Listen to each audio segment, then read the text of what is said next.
Buenos días, bienvenidos a las entrevistas en Religión Digital. Hoy nos acompaña Monseñor Nel Beltrán. Muy buenos días. Muy buenos días. Y bienvenido a España. Muchas gracias. Nel Beltrán es un obispo colombiano, obispo de Sincelejo, ¿lo digo bien? ¿Lo dices bien? Bien. Presidente de la Comisión Episcopal de Migraciones del país y también coordinador de las migraciones de los países andinos. Miembro de la... Que engloba, supongo, Perú, Chile... no, Perú, Colombia, Ecuador, Venezuela. Somos un subgrupo en América Latina. Un subgrupo de países muy importantes y efervescentes en los últimos, en los últimos meses. Vamos a hablar de muchas cosas relacionadas con Colombia y con la Iglesia, pero yo quería empezar, como parece ser que no puede ser de otro modo en el último mes. ¿Qué ha supuesto para ustedes el nombramiento del primer Papa latinoamericano? Yo le comparto lo mío. Yo tenía como la intuición de que tendría que ser un Papa latinoamericano, como por la coyuntura de la vida de la Iglesia, en donde tenemos como una sensibilidad muy particular. Jamás imaginé que fuera el cardenal Bergoglio.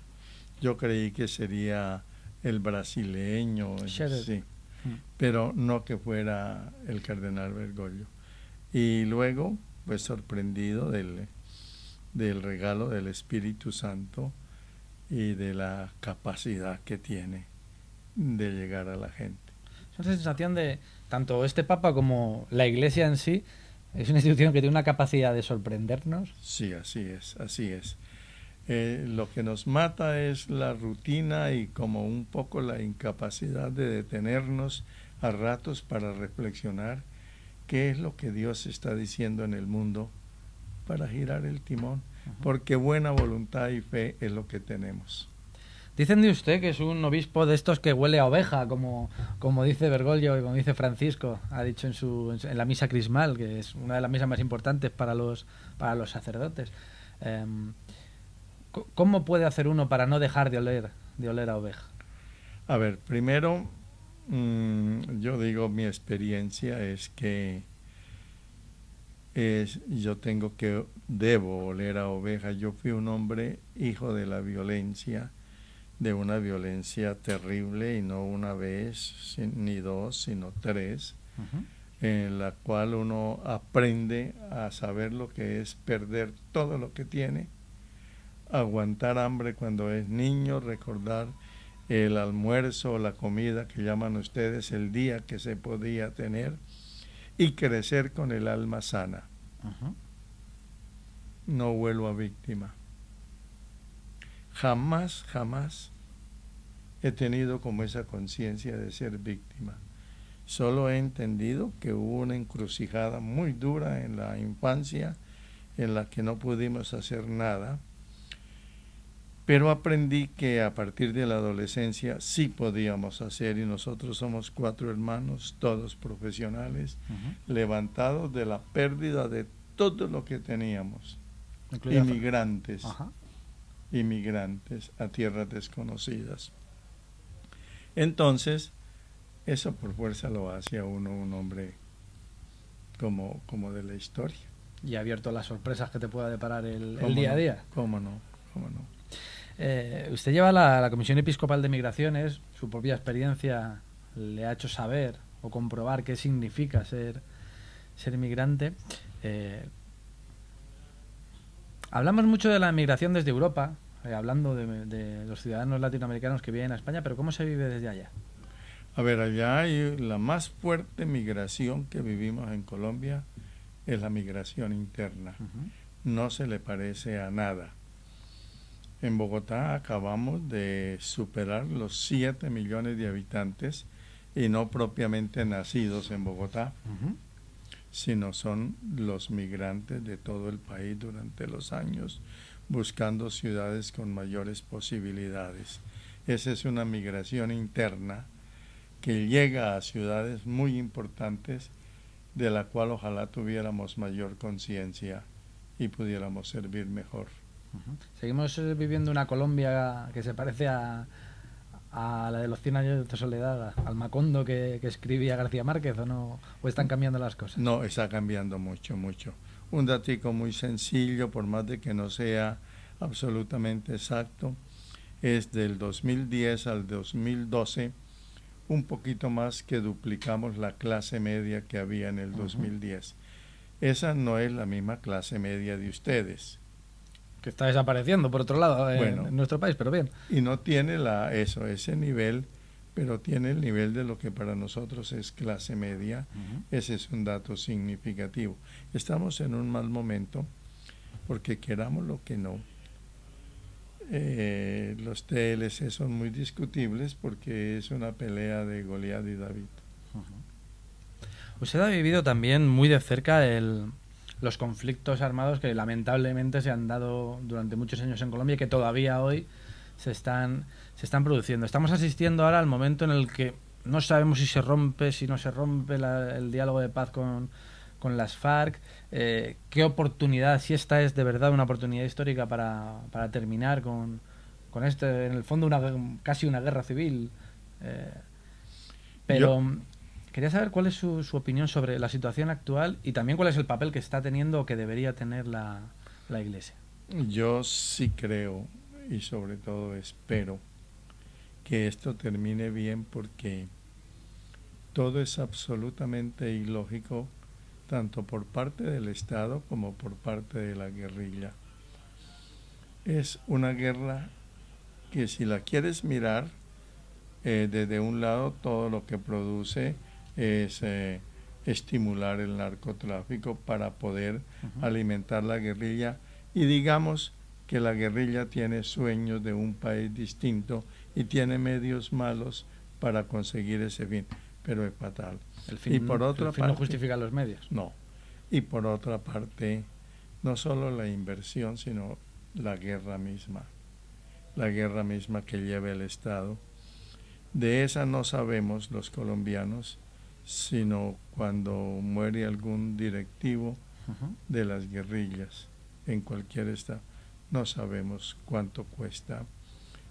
Solo sabemos que tenemos 500,000 de Fuerzas Armadas y que la gran columna vertebral es acabar con la insurgencia armada.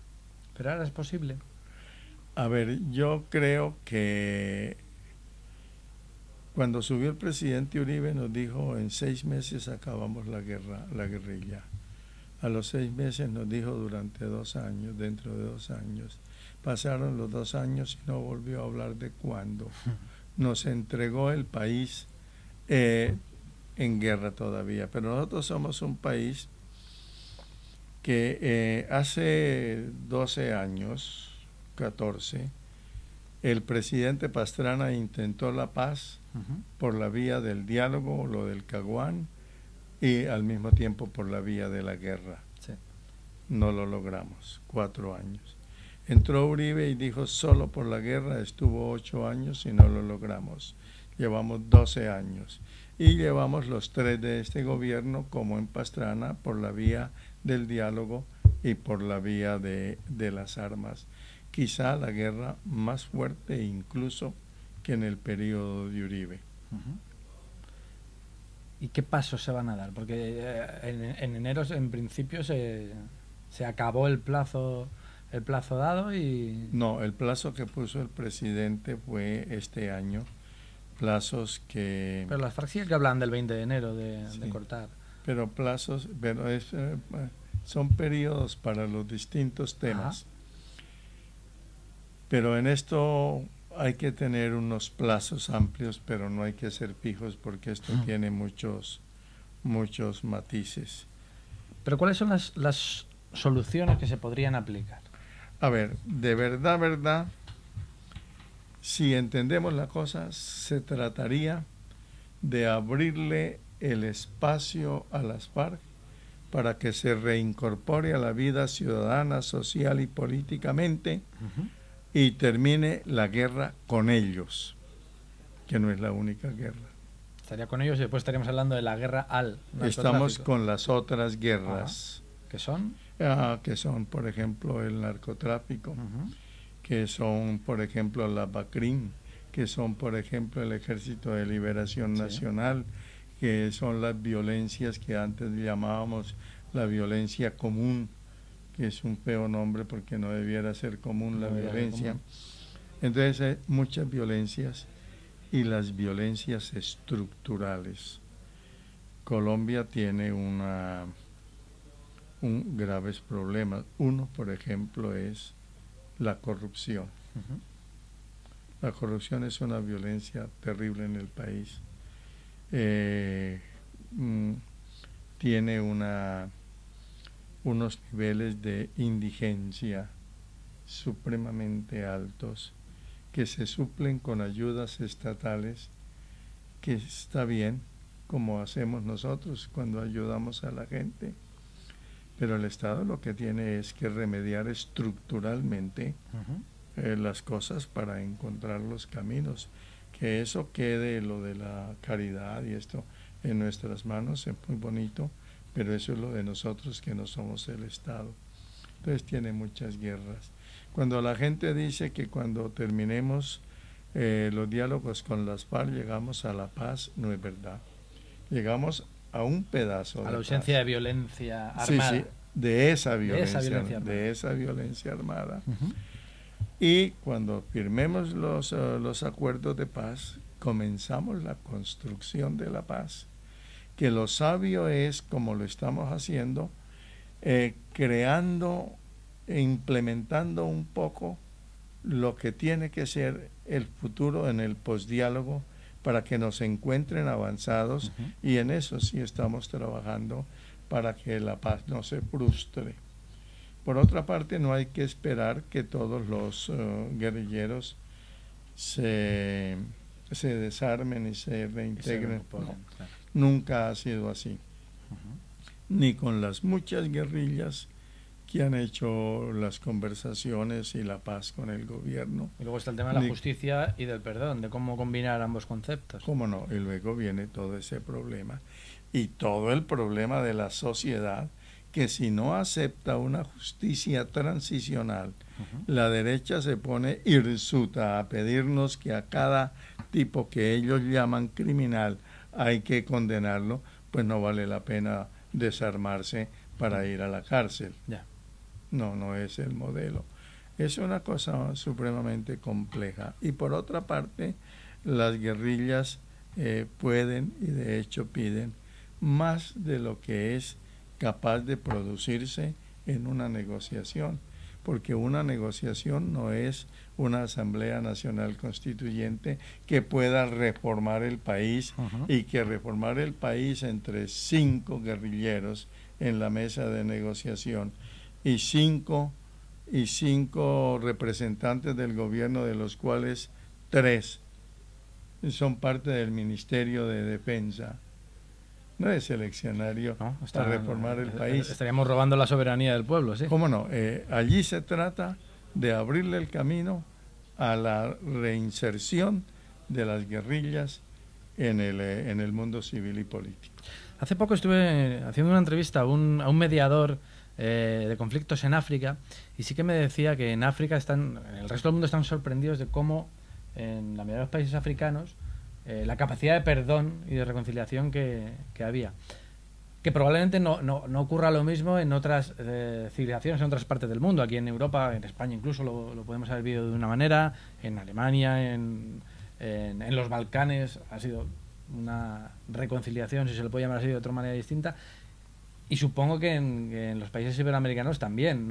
El modelo no puede ser el mismo. Tiene que ser difícil también desde el punto de vista de las víctimas. Pero el espíritu tiene que ser el mismo. El espíritu se puede encarnar en Desmond Tutu. Y es lo que representa a un hombre cristiano. Sí. Un hombre que tiene una propuesta diferente y una mirada diferente de la guerra y de la paz. Entonces, ellos, si no hubieran perdonado, por eso digo que si la derecha se pone demasiado extrema, puede suscitar muchos problemas. Y ahí supongo que el papel de la Iglesia o de los cristianos tiene que ser vital, si somos capaces de vivir el Evangelio tal y como debería. ¿Cómo no? Jugárnosla por la paz. Porque para nosotros la paz en nuestra fe es la suma de los dones.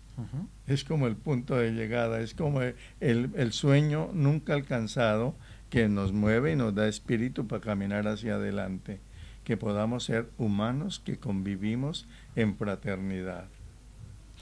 ¿Y hoy eso es posible? Es posible, y de hecho es posible en muchos niveles. Vengo de un encuentro aquí con estos padres jesuitas, en donde, claro, el espíritu es el de nosotros, no importa de dónde vienes, no, cuál es tu pasado, eres un humano en necesidad, ven para acá, ven para acá. Y cuando a uno le echan el cuento de que aquí trabajan 12 pagos y 200 voluntarios, uno dice, aquí hay humanismo, aquí hay humanidad.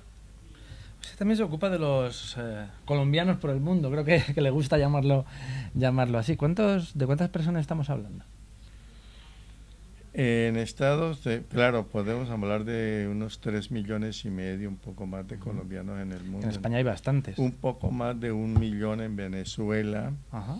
Más de 1,5 millones, cercano a los 2 en Estados Unidos. Luego tenemos Ecuador y tenemos dispersos, aquí hay muchos. Es quizá el cuarto país, era por lo menos en migración. ¿Se nota la crisis en esos países de destino, en las personas que van a ir para allá, en los colombianos que van para allá? En los que regresan cuando son muchos menos de los que esperábamos. ¿Sí? ¿Están volviendo menos de lo que se esperaba? Sí, claro. ¿Y por qué? Porque creímos quizá y subvaloramos ahí una cosa.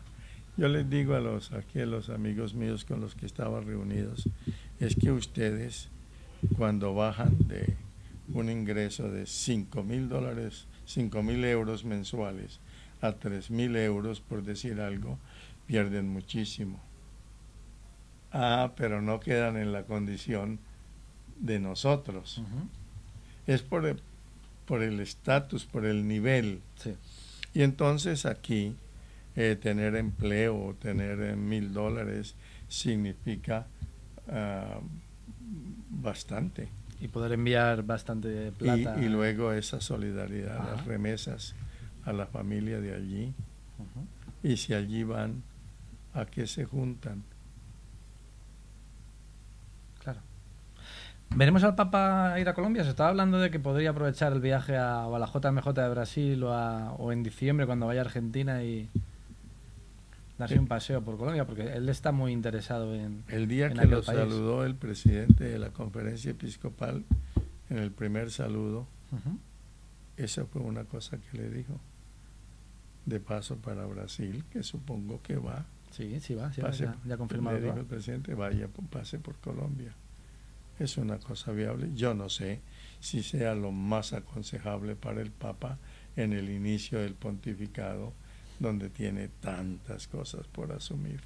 ¿Qué cosas debería asumir? ¿Qué le podemos decir dentro de que cada uno somos constructores también de esta iglesia? ¿Qué sueños le pediría al Papa que nos siga diciendo lo que le dijo el cardenal Hume a él en el momento de la elección? No abandones a los pobres. Que la iglesia no abandone a los pobres. Mientras haya amor, hay cristianismo. El cristianismo es el amor. Pues, Monseñor Beltrán, se nos ha acabado el tiempo, pero ha sido un auténtico placer. No sé cuánto tiempo se queda a España, no sé si viene de vez en cuando. Yo vengo de vez en cuando y si no me deja el avión me voy esta tarde. Pues que tenga un buen viaje y le esperamos de vuelta pronto. Y voy para Haití. ¿Va para Haití? Para Haití.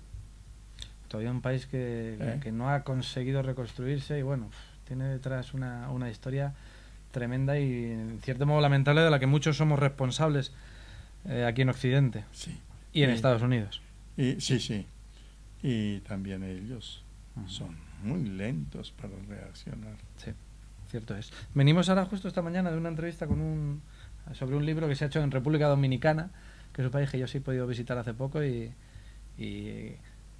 la diferencia que hay en la frontera, no sé si usted ha tenido ocasión, la frontera entre República Dominicana y Haití es como traspasar salir del paraíso. Alguna vez me imaginé a Adán y Eva saliendo del paraíso, saliendo de República Dominicana y entrando en las tinieblas.